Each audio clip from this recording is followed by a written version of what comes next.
Good morning, Illini. I'm your host, Matt Schrock, again for another Healthy Illini podcast. We're glad you're with us. If you're a first-time listener, welcome. If you've been with us for a while, we're glad you're still with us. We're barreling towards the end of the semester. We're after spring break now. Finals are looming. But we still have some conversations we want to have, and I'm excited about today's because it's a part of campus that you may or may not be as familiar with here at the University of Illinois. Today, I'm joined by two students and one of our staff here at UIUC. Our students are both part of the ambassador program at OMSA, which is the Office of Minority Student Affairs, and that's who we're talking about today. But I want to introduce them. Our first guest is Shola Adeiga. She is with the ambassador program, and she is getting her bachelor's in psychology. Shola, thanks for being here. Thank you. Also joined by another one of our students and part of the ambassador program at OMSA, and that is Alyssa Villegas. She's getting her bachelor's in advertising with a minor in business. Alyssa, thanks for joining us. Oh, thank you. Thank you for having me. And our third guest is a staff with OMSA. He is the Assistant Director of Events, Outreach, and Digital Strategy. And his name is Brian Becker. Brian, thanks for being here. Yeah, excited to be here. Brian, I'm going to bring you in a little bit here and there to talk about what OMSA does, but really I want to focus today on Shola and Alyssa because your story is what I'm kind of looking for. We are blessed to have a large and diverse population here at UIUC. It's a fantastic thing, but we also know that with so many different demographics, with so many different backgrounds and things like that, we have to be conscious of support for that diversity. And that's not an easy thing, but we work really hard at it. And that's where the Office of Minority Student Affairs, or OMSA, comes in and plays a big role. So we'll talk about what OMSA does and kind of how it facilitates. But before we get into any of that, I really want to give Shola and Alyssa a chance to share your stories. You are both ambassador with the ambassador program there, but you're also first generation college students, and that means you have a different experience than a number of students who come through, and you have a different experience from each other. You know, you have a commonality in that, but the way you got here and your paths are very different. Really, I just want to give you a chance to share. How would you characterize your transition as a first-generation student, your transition from your home setting to this campus, and what were some of the challenges that you faced coming here? If I had to say that this podcast might be like 5 hours long if I want to describe. Right, sure. But I want to say, gosh, it was mentally, emotionally challenging. I had to have a lot of self-discipline. It was the biggest struggle of my life. I'm not even gonna lie with you. I feel like I've gone through a lot, and for someone I was called ungrateful for the opportunity, and just, I came in the spring, but I was called very ungrateful for possibly wanting to drop out. That's where I was. I was like in my portal ready to drop out. Oh gosh, it was like, I had a very extremely hard experience. I came into the spring semester, and I had no quad day. I had no knowledge of organizations. I didn't even know how to get into my email. I didn't know Canvas, Compass. Oh my gosh, I was Blackboard. Like I was just so confused. But oh gosh. Well, and that's part of it is that because if you're on the campus for a long time, or on any campus, no matter which campus, every campus has jargon and lingo and catchphrases, like Blackboard, Canvas, that here, we use that all the time, but there's other campuses that don't use it at all. And so they have their own version of whatever that is. And when you're coming in, it can, especially as first generation where you're coming in blank slate, you don't have an idea how it functions, that can be really, really tough. Did you come from an area that this is a large campus? Were you used to large populations of diversity? Well, definitely not. So, I was surrounded by mostly white and Arabs, and I was very, very few of the Mexicans that were there. So when I came here, it was actually way more diverse than I was used to. To be fair, I was in the military, or I am in the military, so I'm still used to being around a lot of diverse people, but this setting was very different for me. I want to say people were definitely more to themselves versus the military, where they're just really out there. So it was very hard to connect with people.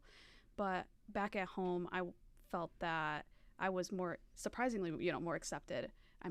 There was still things here and there that people were mean about, right? Random phone calls saying prank phone calls go back to your country, mean stuff. But I don't know, like here was just so different because I actually had an experience for, I want to say, a year and a half here where I felt like I lost my cultural identity, which was looking too white, that I wasn't Mexican enough. So that was, yeah, that was one of the big struggles I had here. I want to get to how you process through that and the things that you've learned as you've been here. So we'll get to that in a minute. Yeah. But that was your starting point. Yes. That's kind of what you came in. That's what you experienced coming in, and I can tell it's in the way you're like listeners don't get to see facial features, facial reactions, things like that. But you can see that it was very. It was just uncertain. It was just a whole new situation you hadn't dealt with. Yeah, definitely not. So, Shola, your experience is that kind of there are similarities in what you experienced coming here? Yeah, I'd say there's some similarities there. For me, I felt very isolated, specifically education-wise, because my school was very Black and Hispanic. I didn't really have many other people of color. So coming here was a big cultural shock as well. And also, I just didn't have the same level of education as most students because I'm in science and in math and technology. So a lot of the classes I took, I did not take the same as other students here. So I struggled a lot with school. I had a lot of imposter syndrome. I felt like I didn't belong here at all. I was like, why am I in this school? I'm not even really fit to be here because I don't know what I'm doing. And overall, just being first generation, I felt a little ashamed because a lot of people have parents who have education and they kind of know where they're going. Me, I'm navigating this on my own because my parents are not even from this country. So they know nothing about the education system for the most part and the education system of the United States. So it was really hard for me to maneuver my way through school when I got here. Yeah, I mean, you don't think about that sometimes, that you say, okay, somebody took calculus. Yeah. Taking calculus at point A is not necessarily the same as taking calculus at point B. The way it's taught, the way it's structured curricularly, that's even just in our area, not let alone in different states, let alone in different countries. Yeah. And so that really it plays a part. It plays a part when you come in, and we've done an episode on imposter syndrome. If you want to look back in our archives, you can find that. And we talk a lot about how almost every student, I won't say every student, but almost every student here has that feeling at some point of everybody else has it figured out, and I have no idea. And honestly, nobody has it figured out, and very few have any idea. You talk to any of the staff that are here, and Brian can chime in on this, I'm sure, that we've all gotten to this point here, and none of us had this lined out this way. It was all we kind of figured out as we went. We had an idea, and that's kind of what it is coming in as a college student. You have an idea where you're going, but you need to figure it out when you get here. Now, you've both said that you had some struggle coming in. You felt kind of isolated. You kind of felt out of place. There were, moments of wanting to drop out or maybe wanting to just start over or go somewhere else. But you're both sitting here and seem to be doing very well. I mean, you seem to be, happy that you're here at this point. Yes. And so my next question is, okay, how did you get from that point to this point on campus? What were the things that you did or the things that you wish you would have done now looking back that helped with your transition from that first generation student to feeling like, this is I'm now in Illini. I am a part of this, and this is where I'm supposed to be. In some way, I don't regret anything that's happened in the past. I kind of look at everything that I love challenges. I love that how it builds me as a person. Can't change the past. But I actually got here, to where I'm at now because of a class that I was in. It was I was an undeclared student too, so no major. Oh my gosh, that's the worst. That's the worst. I was undeclared for 4 semesters. So it's okay. Oh my god, that was a very big part of me not finding like a place because I was just taking random classes. I never got to connect with anyone. But I ended up there was this one DGS class and our Division of General Studies, I'll say that, where they had us explore the Office of Minority Student Affairs and meet with an advisor. So I did meet with someone, but then did my little project. But then I went back and looked at like what they had to offer because I saw them in my emails. And that's actually when I met with Brian. I scheduled an appointment with him, and he told me about the ambassador program. So I was like, okay, introduce myself. And there's a lot of steps that but I want to say that that's probably the starting point. I tried organizations for a year, didn't work out. gosh, I don't, I mean, there's just so much stuff. I feel like I just never give up on myself, and I didn't want to, fail my family in another sense. So it's like the motivation from my family of, you know, like, you have to be here, you have to do this. But it's also like me, I can't give up. Like, I want to do the absolute best for myself, and that's being here. Well, and I think that's an important distinction, that when you don't know what to do, trying something makes a huge difference. Yes. Because, you know, if you don't, it's one of the old items, I'm going to butcher it, but, you know, if you don't change if you don't change something, you'll never get a different result, kind of idea. Yes. And so you didn't know, you weren't sure, you were feeling out of place, and so you tried something. And it happened to be OMSA really helped out with that. But I think that's a huge point, no matter where anybody is in their journey. If they feel like they're stuck somewhere or they're just out of place, it's taking that moment and saying, you know what, I'm going to try this. And that that gave you a starting point, and that helped you get to kind of where you're headed. Oh, 100%. Yeah. I mean, trust me, I failed hundreds of times maybe on this campus. I don't even know. Definitely a large amount, but I am grateful for everything that's happened, because, you know I don't fit in here, but I mean, now I'm here, junior, like, I'm doing really well in my classes. I'm a James Scholar too, so I do 21 credit hours. There you go. You know, I try to be happy with where I'm at right now. You know, just look at everything that's going on. It builds me for a better future, and I know how to navigate life a lot more. So. And that's fantastic. Yeah. Charlotte, what about you? What were some of the things that got you from where you started to where you are now? Honestly, I agree with Alyssa about, like, not regretting where you started from. But yeah, I also took a lot of random classes. I joined a bunch of orgs because I thought I just needed to be in orgs to, you know, be out there, put myself out there. So I joined a lot of orgs. I ended up dropping a lot of them. But, you know, an org that did stick was OMSA, of course. I actually got introduced to OMSA from a friend of mine. Her name is Kennedy. And she told me about it, saying that this is an amazing organization and you should apply. I applied, and I quite like it. But I went through a lot of, like, questioning my background, like what I should pursue and if this is the right path for me. One thing I would change would probably seek help sooner, because I didn't really seek help career-wise until, like, the end of my sophomore year, like going into the summer. So I wish I would have sought help before then. But that's the only thing I would change, because everything happens for a reason. You know, and I like that you both said you don't really regret the path you brought, because the path you took brought you to where you are here.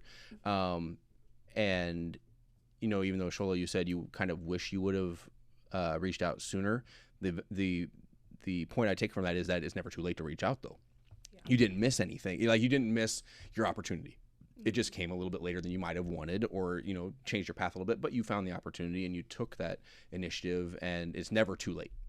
Because that's another thing that a lot of students deal with is, if freshman year, if it doesn't go perfectly, then I've missed it. I've messed it up. You know, I'm beyond hope. I'm no longer going to, and none of that is true. And so that, I think that's a really important distinction.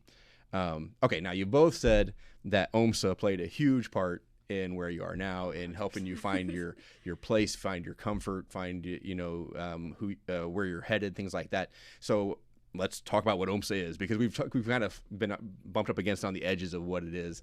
But so tell me, what is the ambassador program? What did you find in OMSA specifically? What resources are there that were really but were really valuable to you? Let's talk a little bit about OMSA in itself. And Brian, you can jump in on this part if you want to. This is kind of in your wheelhouse. But yeah, I just want to ask you guys, what were the things that, you know, when you got to OMSA, what were the things that really pulled you in, and what do you do as an ambassador? I mean, from, not to say that everywhere is a negative environment, but there was something about OMSA that I had a very large, like, big connection with. It was very, very positive environment, and not only that, I felt really accepted. So that was something kind of brand new to me on this campus. I saw, you know, just, I don't know, positive people. I can't really explain. It's hard to explain the connection that I had with it from people that maybe haven't had the experience of that I had, like, with my other organizations, of just, like, not feeling accepted in there. I agree with what you said, Alyssa. Yeah, I did feel accepted, and I also felt more capable of making a difference on campus.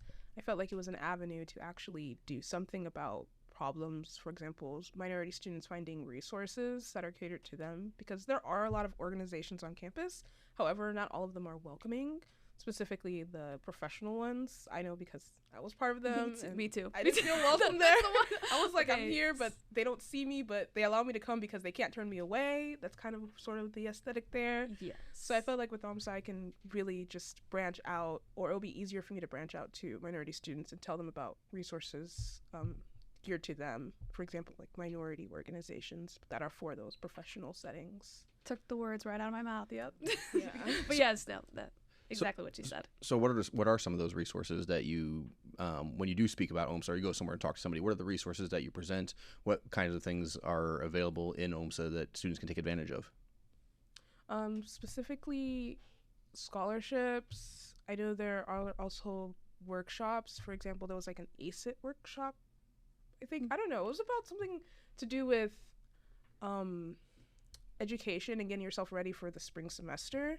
So they have those, and they also have a lot of mentoring with the staff and community building, and yeah, for the most part, that.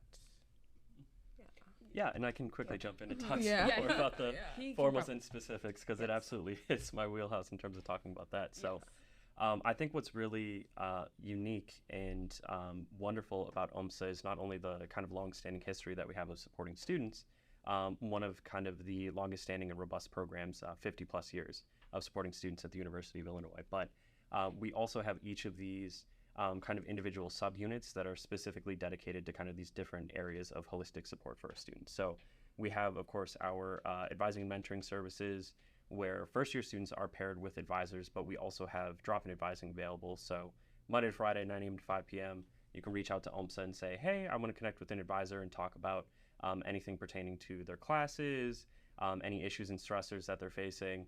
I had a student come in who was from California and was shopping for a winter coat. I was asking about like brands, what would be good? Should I get the long one that goes down past my knees? The answer to that was yes, of course, because anyone who's grown up in Illinois, the winters here knows that wind has some bite to it. But all that to say, we do have the advising and mentoring for essentially any questions that the student has pertaining to their success on campus. We also have tutoring and academic support services. So drop-in tutoring, which is exactly as it sounds. They pop into our academic services center and they can get some tutoring. We also have what's called match tutoring, where they can meet with the same tutor at the same time each week, and that is a weekly commitment for both the student and the tutor. We have 4 federal TRIO programs on campus, so 2 are pre-college, 2 are college-facing programs. But all that to say, we have upwards of 6 different subunits that are all dedicated to supporting students in different areas of being a college student in higher education, and more specifically at the University of Illinois. So it would take hours for me to go into everything. And trust me, I've gone down that rabbit hole before, so I'll take a step back. But I do want to briefly mention as well with the Ambassadors Program, the way that it's structured is we want to make sure that, of course, the students have the opportunity to work with OMSA with our signature programming, but also have the autonomy to kind of say, here are some areas of need that we see on campus, or here are some projects that we're really passionate about, and then OMSA can help facilitate making those things happen. And so I really do try and make sure that students have that empowerment to kind of be able to come into these spaces and do those things. So I hope that that's the case for you We both. feel that way. Good. Yeah. Yes.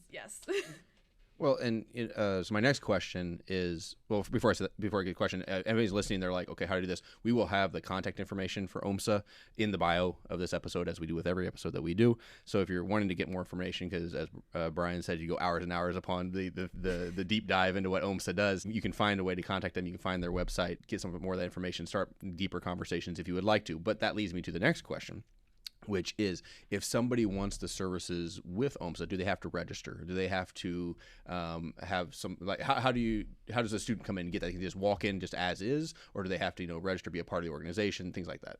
Yeah, absolutely. So when it comes to our advising, mentoring, and our tutoring services, those are open to all students across campus. We do have several platforms that we use for them to sign in, but all of them are attached to their Illinois credentials.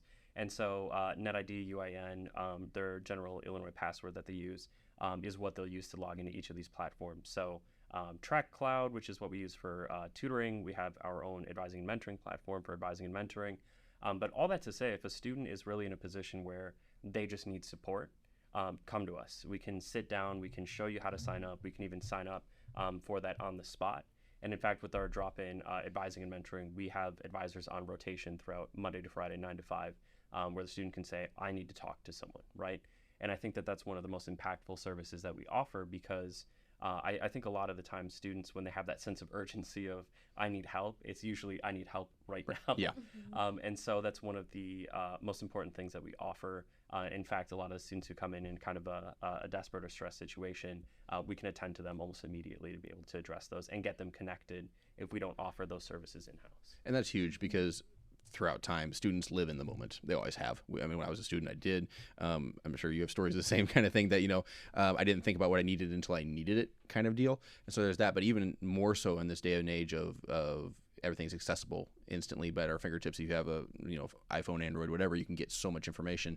And so when someone is in need, that's an important distinction to say, hey, we're here to help in that moment.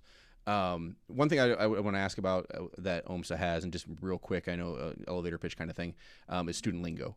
We kind of talked about that before we got on air about what that is, but I really want to highlight that. Can you tell the listeners, what is student lingo and what is that about? Yeah, absolutely. So Student Lingo is an online platform with pre-recorded modular workshops. And so there's over 120 workshops ranging from a couple minutes long all the way up to, some of these are 45 minutes to an hour, all pertaining to different topics of being a college student. So of course, some academic support things, some self-management things, so like test-taking strategies, note-taking strategies, but also some of them are like intercultural fluency, right? How to communicate and engage with people from different backgrounds, all the way up to like how to write a thesis statement, right?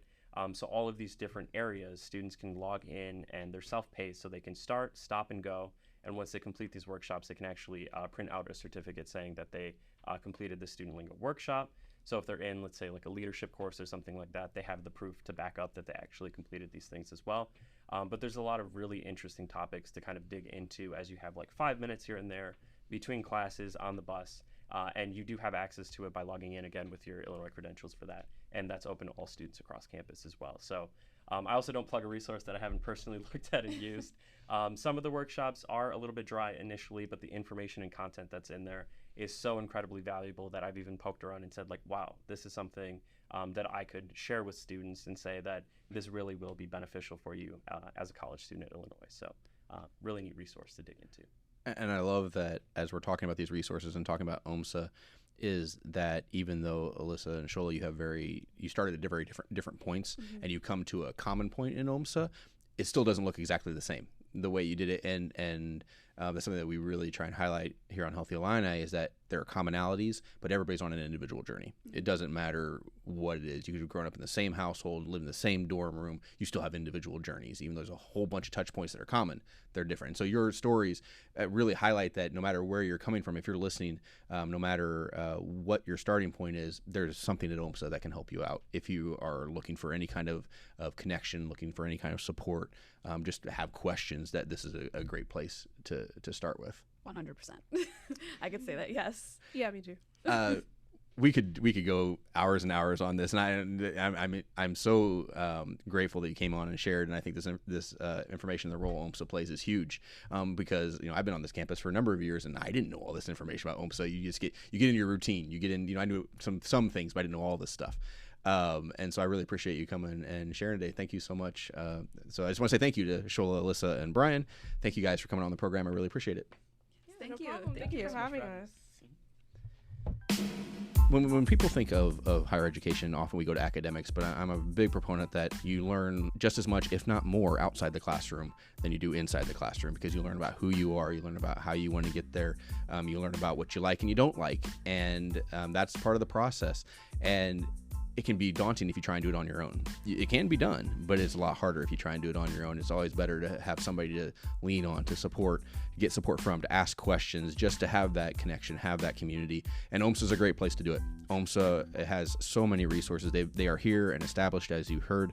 And no matter what your background is, no matter what your starting point is, there is something at OMSA that can help you if you're looking for it. So be sure to check out the bio. Be sure to check out the resources, the links, ask questions, contact them if you want to know more information. If you're just curious, if you're really in a point where you're in need, please reach out to them because they want to walk with you. They want to help you. And there's lots of things there that will help you find the next step in your journey, whatever that may be. But thank you for joining us today. You are on a personal journey no matter where you are in it. You are important and you matter. Your health and wellness are important and matter. And we're here to keep you well to excel. So go have a great week, Illini. Let us know how you're doing, and we'll catch you next time on Healthy Illini.